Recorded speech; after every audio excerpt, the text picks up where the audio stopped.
Well, hey, good morning. So pleased to be together on this crisp March day. And those of you who worship with us from our other campuses, I'm so pleased that we get to jump into part 4 today to this important series. It's called Dream Big, Think Small, 6-part series. And we're just at that midway point. So grateful we're together. And I want to begin our conversation today with a couple weekends ago, I mentioned a YouTube video that I wanted you to watch. And so let me begin just by talking about this guy here. This guy by the name of Simon Sinek, and some of you will know Simon Sinek from a book he wrote called Start With Why, which you might have seen float around your office or school or place of employment. But there's an interview that he did not long ago, and it's like 15-minute YouTube video. It's on millennials in the workplace. And I just found this just absolutely fascinating. A millennial is someone younger than I am. A millennial, they say like right around, if you were born 1984 or after. So the way they gauge it to make you be like, you're like 33 and kind of under, that's you. So my 3 adult children would be classified as millennials. And when Simon Sinek did this interview on millennials in the workplace, what I loved about it was that the room, that is the studio audience that was listening to the interview, looked all to be millennials. They all looked like they were 30-ish, plus or minus. And so this wasn't just a description of millennials, it was more a conversation in the presence of millennials, and they looked fully engaged in the conversation. The deal is that millennials have a reputation, for those of us that are in an older generation, of being challenging, a challenge to lead and manage in the workplace. And so often in a corporate setting or office setting, people who are a little older will say, look, what is it that you need? What is it that you need? And 2 words that come out are these words right here. We just want to work in a place where there's purpose. I want to work in a place where I'm making an impact. And Simon Sinek says, yeah, and free food and beanbag chairs. But mostly just purpose, and impact. And yet often when companies try to bring purpose, a sense of purpose and a sense of impact, there's still this current of underlying unhappiness. And when I use the word unhappiness, don't think mild unhappiness here. We're talking about accelerating rates of suicide with millennials, increasing rates of death due to accidental drug overdose, increasing rates of young adults needing to step away from school and away from work because they're dealing with a challenging season of depression. And there are times when it just feels like these are accelerating at a rapid pace. And so Sinek just asked the question, he's like what's up with this? What's going on? And he pinpointed 4 different factors. He says, talk about parenting, talks about technology, talks about impatience, and talks about environment. Parenting, he just basically says there are a whole bunch of millennials that were raised with parents that told them that they were special like all the time, and that they can have anything they wanted in the world just by wanting it. Sometimes you get into a workplace and you discover that you're not that special. And you also discover that you don't get a raise or a promotion or a transfer simply because you want one. So he says parenting often set us up for this. Then he talks about technology, and what he means technology is like all things, Facebook, Twitter, Instagram, and that we have this tendency now, listen to this, we have this tendency to be simultaneously more connected and less connected than we've ever been before. It's possible to be loosely connected to a ton of people, but to have lost our capacity to build strong, deep, meaningful relationships. The deal about impatience is, dude, we just want it now. He talks to gifted, strong, smart young adults who've graduated from college. They are in their first entry-level job. And he says, how's it going? And they go, yeah, I think I'm gonna quit. And he goes, why? He says, I just don't feel like I'm making an impact. And he's like, you've been there 8 months. You've been there 8 months. And so it's just this impatient, I want to have an impact, but just this impatient with the speed at which that happens. And 4th, he talks about environment. And by environment, he's not talking about trees and rivers, the environment. He's talking about work environment, often where our corporate culture places far more emphasis on how they've done that quarter, or what their profit margin is that year, rather than on stewarding the life of a young adult. So he talks about these 4 factors. I mean, he's more interesting than I am. So just 15-minute video. It's got like 6 million views, just short of 6 million views. And I think it's outstanding. Now, for our purposes today, I'm not gonna talk about parenting, not gonna talk about environment, but those 2 in the middle there are central to our conversation today. Technology, how is it we are simultaneously more connected and less connected than ever before? And this is not just a challenge with millennials. I think this taps into someone's life, whether they're 17 or 67. How is it that we can be more connected and less connected? And second, this issue of patience. When I wrote the book, Dream Big, Think Small, what was at the heart of the book was just this idea that impact and impatience cannot coexist. Frequently, our greatest impact in life, our greatest influence, and our greatest impact will often come from showing up, often to the same people, and bringing our best self again and again and again and again and again and again and again. Impact requires this patience of understanding often how long it takes to get good at something, to get recognized what we're doing, to grow trust with the people that we're serving. And often it's just this, and then he did it again, and then she did it again, and then she did it again. And that capacity to patiently bring ourselves. So this kind of this conversation heard with Simon Sinek, the interview, kind of launches our thing. But let me move from his world to what I believe our Creator kind of like hardwired us for. And so just this picture of a meal that we showed a couple weekends ago. There's something about seeing people dining and conversing in what looks like an unrushed meal. I don't know what happens to you when you see a picture like that, but there's just something that goes, I was made for that. I was made for community. I believe that your Creator hardwired you to be in connection with other people. This is a human need. But then when someone becomes a follower of the Christ, they understand that Jesus came and gave his life for them and that they have forgiveness, not because they've worked hard enough, but because they have a substitute sufferer in the Christ and they become a follower of the Christ. Then in addition to simply the human need for human interaction, there gets built on top of that what I would call not simply relationships, but redemptive relationships. Redemptive relationships is not simply just human interaction, being, having drinking buddies or being part of a softball league. Redemptive relationship is what it means to have others encourage me and what it means to encourage others to be more faithful followers of the Jesus who gave himself for us. And so in the New Testament, you'd see commands like this. They're called the one another or the each other passages in the Bible. It's kind of like love one another, serve one another, carry each other's burdens, build each other up, spur one another toward love and good deeds, confess your sins to each other, pray for each other. And there's just these one another passages where we're supposed to be building into each other's lives. By the way, can I ask you to do something? Play along. Here and at our other spaces as well. Can you read this list out loud with me? Ready?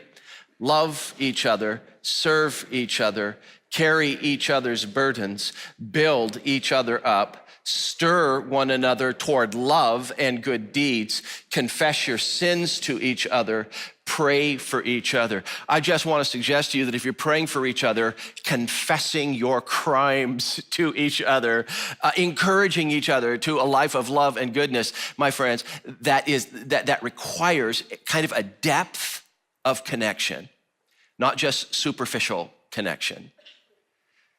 And it also requires time.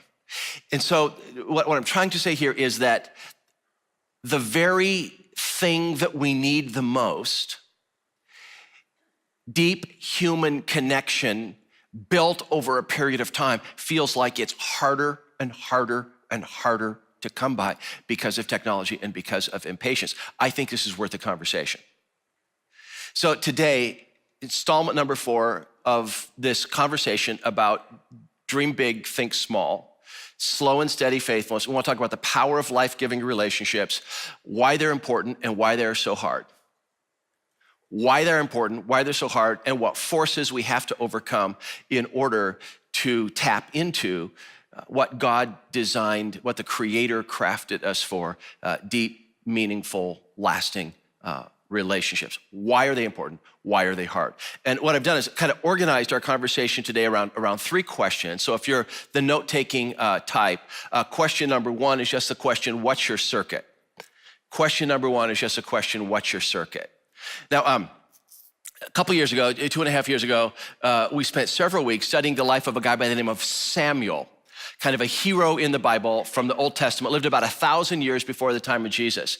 And the study on Samuel was a case study on faithfulness, what it's like to bring yourself again and again and again to people. And the story of Samuel opens when he's just this little kid. Literally, it's like his mom drops him off at the tabernacle, the place of worship in Israel, to be raised there by aged Eli the priest. And so Samuel is this little boy running around in a priest outfit, being raised at the tabernacle. And there's this opening story very early in the story of Samuel where he falls asleep. He's fallen asleep one night and he hears this voice calling his name, Samuel. And he jumps up and he runs to Eli the priest and he says, what do you want? And Eli says, get back to bed. I didn't call you.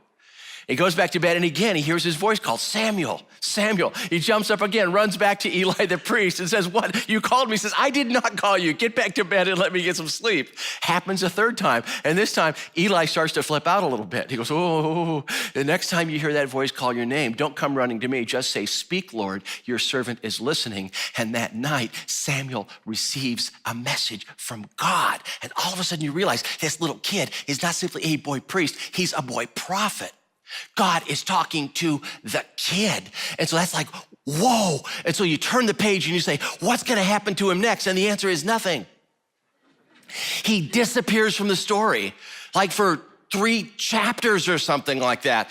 And then finally, when Samuel gets pulled back into the story, he's a grown man and he's leading a national revival. And so you have these 2 massive stories, a little boy who hears from God and then leading the people, their hearts back to God. And you wanna go, okay, what's next? What's next? What's gonna happen now? And this is what you read next in 1 Samuel chapter 8. When Samuel grew old, he appointed his sons as Israel's leaders. And you go, what? What? When Samuel was old? Where did he, it's like we've got 2 stories and he's ready to go into retirement. What happened to his life? What happened to his life is presented in the 2 preceding verses that are easily ignored and easily skipped over because it doesn't look like there's any real action in them. Let me show you where Samuel's life went. Samuel continued as Israel's leader all the days of his life.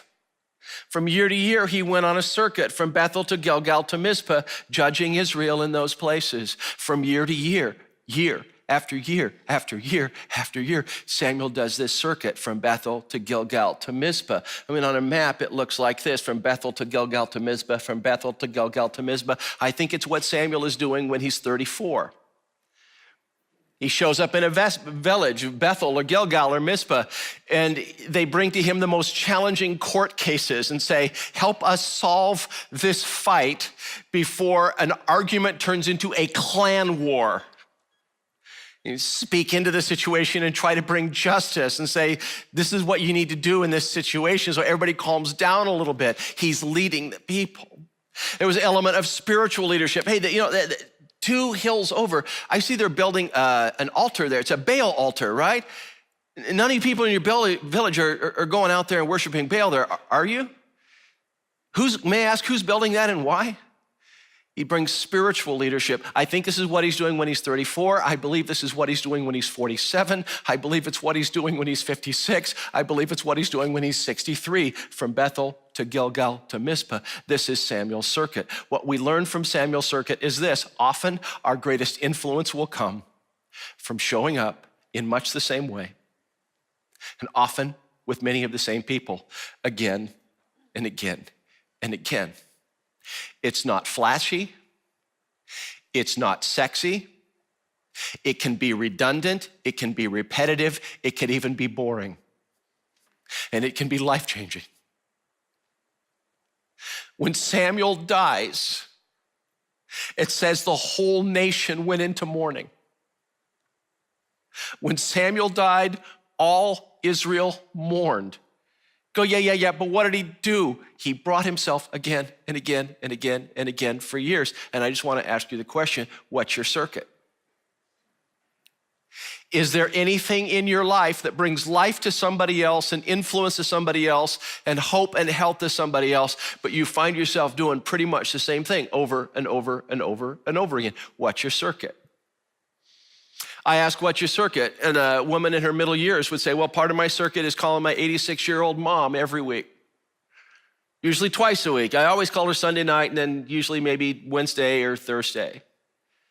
Say, how long you been doing that? She said, well, I lost my dad 10 years ago. So 10 years, Mom was 76 when she lost Dad. Dad kept the books, Dad kept the social calendar. Mom was kind of lost. I just started calling her. And you've done that for 10 years. Yeah, you must find that interesting. Not particularly. There are days when it feels like we have pretty much the same conversation again and again. See, you don't do it because it's interesting. You do it because it's good. Samuel is traveling the same roads, walking into the same villages, often having very much the same conversation year after year after year. See, faithfulness doesn't have to be flashy to be good. What's your circuit? What's your circuit? Aaron Buer is a director of our student ministry, a pastor of student ministry for middle school, high school. Talking to Aaron this weekend about the number of volunteers that they have, like 160 volunteers, many of them small group leaders. And just the fact that some of the power in our Lifeline ministry, particularly with small group leaders, is those individuals with whom there's longevity. That is, that they've served 3, 4, 5, 6 years, because often you hit stride. Often you hit stride in year 3 or 4 of volunteering. And so with many of our Lifeline leaders, you say, what's your circuit? You say, well, part of our circuit is, Sunday night I go work with high schoolers, or Wednesday night I work with middle schoolers. Here's the challenge, my friends, here's the challenge. Often we hit peak impact at the same time when we hit boredom. Been there, done that, want something new. Now there are seasons in life to try something new. I would plead with you, don't necessarily begin to do something new just because it's getting a little old. Because you might find that just as it's getting a little old, you're getting good at it. It's the nature of impact and impatience. What's your circuit? What's your circuit? What does it involve? Guy gets in his truck, it's dark, he drives to a church building to lead a men's group. How long you done that? 3 years. Man, you must experience in the men meeting in a group on a Friday morning, massive breakthroughs. Yeah, no, generally not. It's not about massive breakthrough after massive breakthrough after massive breakthrough. It's a lot of times about slow and steady movement, a tune up for the heart, continuing just to encourage each other to do the right thing again, and then breakthroughs come. The ministry of Ada Bible Church, we've experienced some major breakthroughs over the years. These major breakthroughs are generally bracketed by lengthy seasons of chipping away, just being faithful, showing up, becoming a healthy congregation. And then there's a breakthrough, but these breakthroughs are generally bracketed by these long seasons of just chipping away. The same thing is true in personal ministry, like a small group or a women's group or a men's group. Breakthroughs will happen. So this guy gets in his truck and drives and says, okay, that's part of your circuit? Yeah, that's part of my circuit. And he remembers this story. He had been with a guy an entire year, and the guy just kind of like sits, listens, little comment. Halfway through the second year, the guy says, hey, let me follow you to your truck. They get outside. And after a year and a half, the guy goes, our marriage is hanging on by a thread. And I don't know if we're gonna make it, and I don't know what to do. Because sometimes it takes a long time for people to build trust. I'm not gonna walk into a room full of strangers and go, here, this is what's going on in my life. Now listen, sometimes you need to do that. But often it takes time for God to go, yeah, I think I can trust you. It's a mess right here. He says, guy climbing into his truck, driving to church, and he says, I'm glad I made that part of my circuit, because often those breakthroughs happen. What's your circuit? What's your circuit? What's your circuit? I've just asked, what is that simple task that you're willing to bring yourself to again and again and again and again? Back to the conversation with Simon Sinek, where he talked about impact and impatience. Often impact will require patience, bringing ourselves over and over and over. It's what we learned from this character, Samuel, and the circuit he had and the importance he had with his nation. It brings up another question. Question number 2 is just a question, who are you traveling with? Or for those of you who are English majors, with whom are you traveling? Feel free to write that down. Who are you traveling with? Who are you traveling with? King Solomon lived 2 generations after this prophet Samuel. And King Solomon talked about different travel scenarios in which you had better not be alone. You better be traveling with somebody. And so it's in Ecclesiastes, and he just goes, okay, listen, he says 2 are better than 1. Better to have a traveling companion with you. He says, well, why? Well, scenario number 1, if either of them falls down, one can help the other up, but pity anyone who falls and has no one to help them up. Now, don't just think bike trail here or mall walking. If someone falls down, the idea here is these people lived in an agricultural setting. Many of them were shepherds. They took care of goats. You get out into the wilderness area, uneven terrain, it's dark, your ankle turns, you break an ankle, you are a long way from home.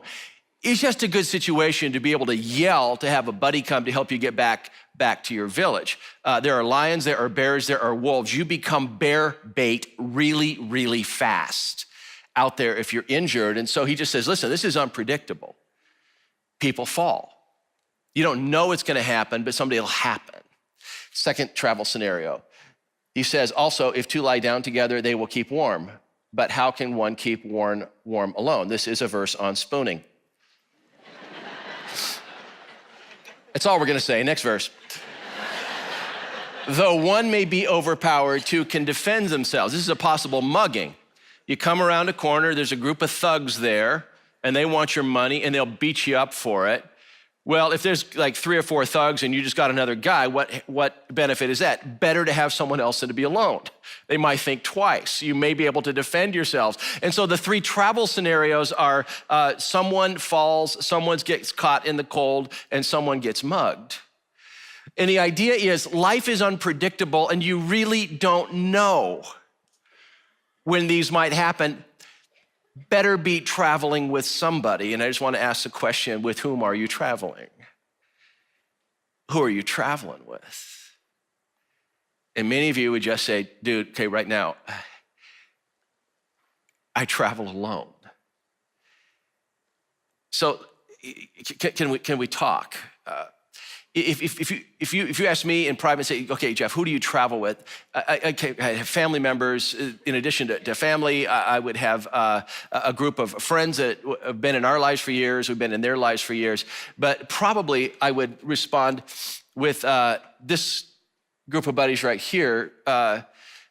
We've studied together twice a year for like 3 days, fall and spring. And we started that 22 years ago. So Kevin pastors a multicultural church in the hood in Detroit.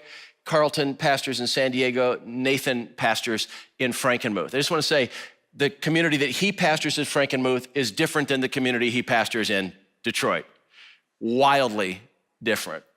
And so for reasons I won't go into, someone like pulled us together years ago. We started meeting twice a year and studying together, but also sharing life together. And many of the sermon series in the last 2 decades that have ended up being preached here at Ada Bible Church, the nugget for that, the original seed, was part of that study group out on Lake Michigan. And I say 22 years, twice a year, that's 44 retreats with these guys. My friends, when we started meeting, Ada Bible Church was a congregation of about 200 people. When we started meeting, I had preschoolers. Now I'm a grandpa. That's a long time. So 7 years ago, I began detecting some things in my life that I did not like. Best way to summarize it was I was experiencing an increasingly short fuse. How small of a gap there was between annoyance and anger. And so one day I checked in with Carlton San Diego and said, right now it's not real fun to be me, and right now it's not real fun for Chris, for me to be me.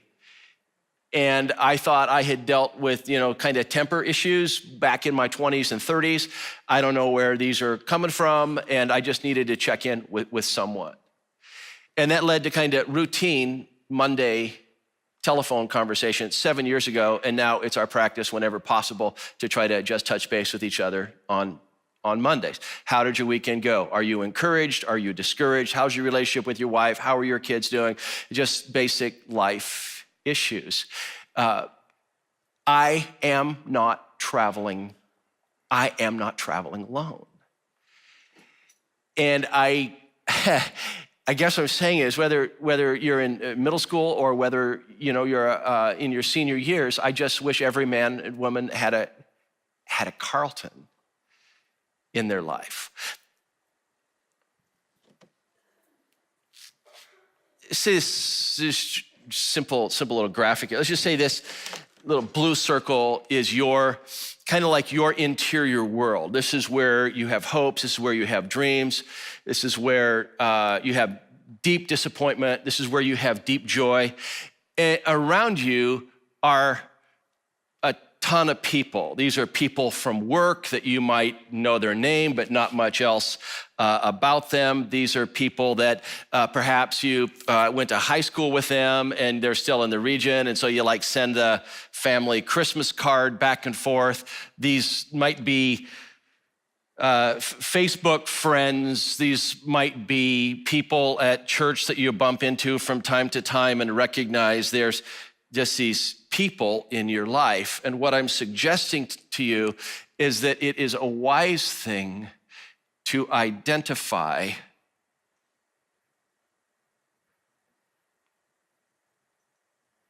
two, three, or four people that you let in to your inner world. Not everybody in your life has a right to your hopes, dreams, joys, and crimes. There should be a certain number of people that you open your life and let those, and I need to show the arrows going back the other direction because it's not just these are people here to pick you up if you fall, to keep you warm when you're cold, or to show up when you're under attack, but it goes the other way. You can't take care of everybody in the world. There should be a handful of people that you just say, man, it's my business to take care of them. It's my business to take care of them. On my list of people that I would, bend over backwards to attempt to show up for and to be there for, I know who some of those people are. This is just another way of asking the question, who are you traveling with? Who are you traveling with? This brings us back to a person we've talked about before. Interesting story. I don't know how many of you recognize this guy. His name's Aron Ralston, but the prosthetic hand that he has right there might give you a clue to his story, right? 2003, Ralston is climbing in Canyonlands National Park in Utah. 800-pound boulder dislodges, come down, pins his arm to the canyon wall. Any of you remembering the story now? Okay, 2007 movie, 127 Hours was about the 5 days that Aron Ralston spent trapped in that canyon, slowly dying of dehydration. He ends up writing the book, Between a Rock and a Hard Place, literally. He ends up in desperation using the dull pocket knife of his multi-tool to amputate his own arm. Very macho story. And climbing out of the canyon. Shortly after the incident took place, I was thumbing through a National Geographic Adventure magazine, and I ran into the sentence, nobody was looking for him because he did not tell anybody where he would be hiking. Here's why Aron Ralston lost an arm. He was hiking alone and nobody knew where he was. Great story. He returned without a limb. He was hiking alone and nobody knew where he was. Guys, specifically, at the risk of stating the obvious, sometimes we end up getting into big trouble because we're hiking alone and nobody knows where we are. If I said, who are the people that you let into your interior world? Some of you would just simply answer, Jeff, honestly, I got nobody. I'm hiking alone and nobody knows where I am. King Solomon would say, listen, you're gonna fall. Sooner or later, you're gonna fall in some way. You're gonna get caught in the cold. You're gonna come under attack. Build the relationships before you need them. It's the relationships that we're cultivating when nothing is going wrong that help sustain us when everything is going wrong. Often we end up in a colossal mess because we're hiking alone and nobody knows where we are. Listen, life can be lonely. We make it lonelier than it needs to be.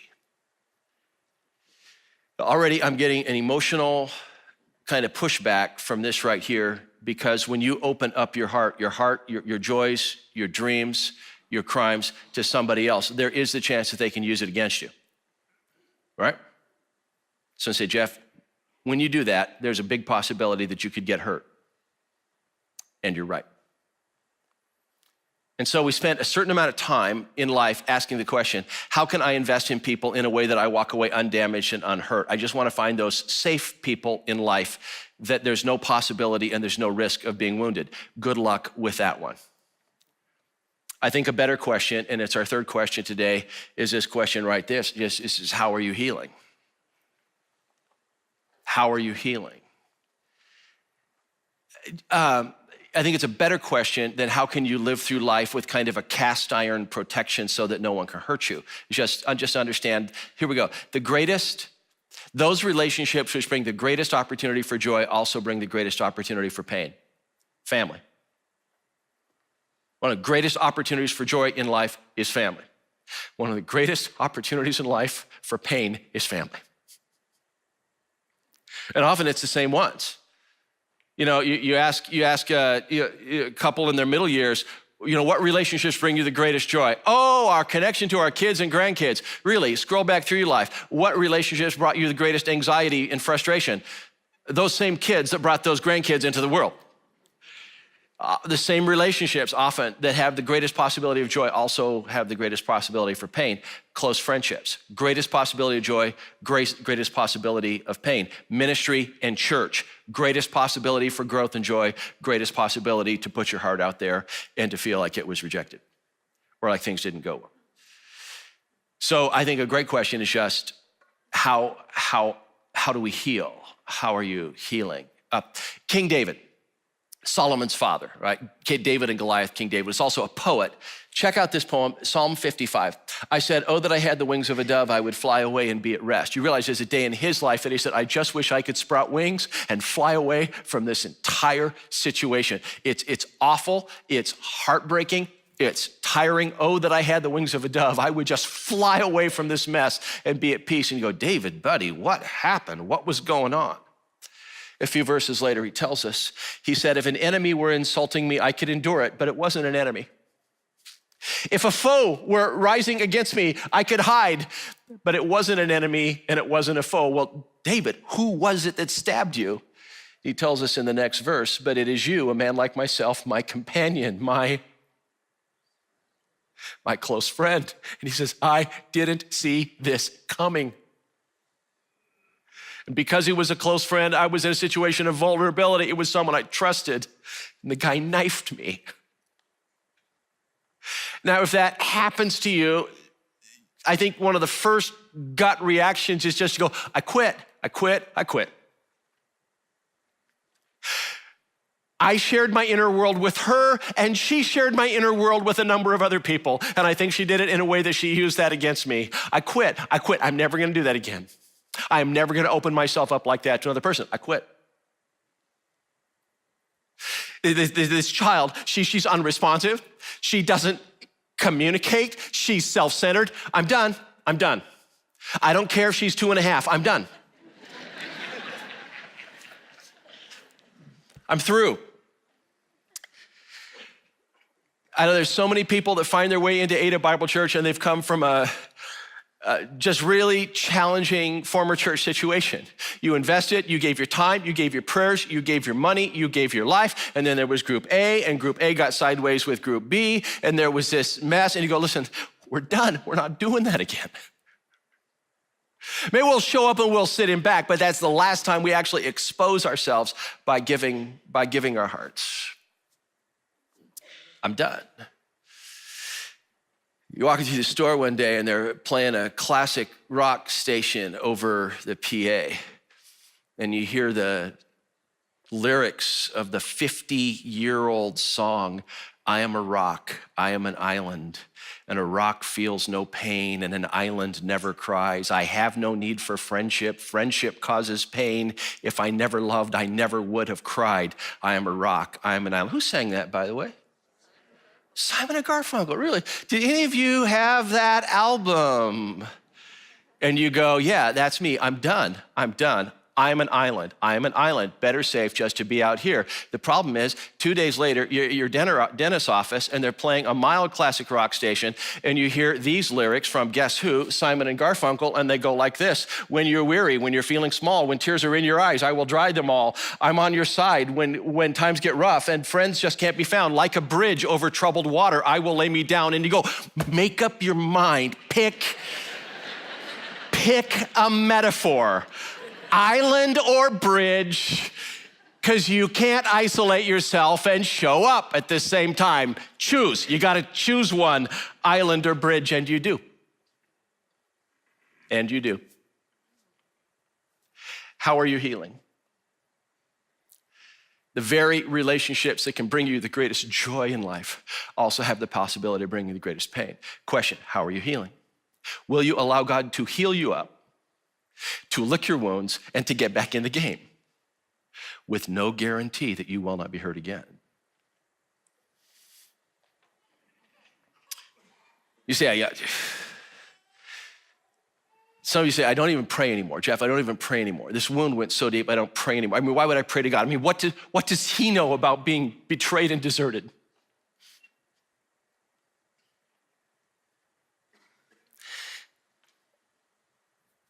The night that Jesus gets arrested, he's in a garden. And he's with 11 of his disciples because one of them has disappeared. And people come with clubs and torches. The guy that he had hung out with for 3 years walks up to him, plants a kiss on his cheek to identify which one they were supposed to arrest. Jesus looks at Judas and says, you'll betray me with a kiss. You'll betray a friend with a kiss. Peter and John make it to Jesus' trial. And 3 times in a very short period of time, when questioned, aren't you one of his disciples? Peter says, I don't know him. Just understand that the God to whom you pray, if you say, you can't possibly know how this hurts, what if he does? What if when Jesus entered this world, he embraced the full human experience, which included risky relationships and which included giving himself to people that would not always reciprocate in an honorable way? A conversation about grace is a conversation about that aspect of God's character that is wildly generous. For God so loved the world that he gave. He gave his only son, and Jesus gave himself. And often to love and serve well over a considerable period of time. Even when the heart goes, I'm done. Okay, you're done for now. Lick your wounds and get back in there. It requires that we follow the way of our Lord in the way that he gave of himself. So how are you healing? I just assume love well, serve well, lead well, and there's only a matter of time before someone will say something dumb about you or to you, It'd be a meeting that doesn't go well. Someone's whispering about something, or someone will use information against you. And some of us have shut down. In order to shut down, it requires that we kill part of our heart that's supposed to be alive to others and alive to God. How are you healing? How are you healing? How are you healing? Okay, so how do we sum all this up? Let's go back to the place that we started with Simon Sinek, his 15-minute YouTube interview. And he doesn't use these words, but basically what he says is, listen, be where you are. Be where you are. He doesn't use those words, but he says, cell phones should not be allowed in conference rooms. And he doesn't mean during the meeting, where everyone's like on their phone, texting away, and then, meeting's gonna start, put the phone down. He says, you shouldn't even bring a phone into a conference room. He says, because as you're kind of like sitting there doing nothing, waiting for the conference to start, waiting for the meeting to start, you kind of go, hey, your dad was in the hospital, right?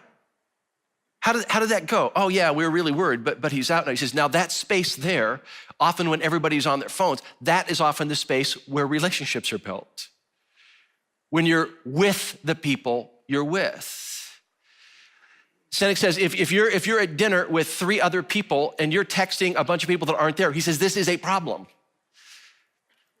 Be where you are. Be connected to the people that you're with.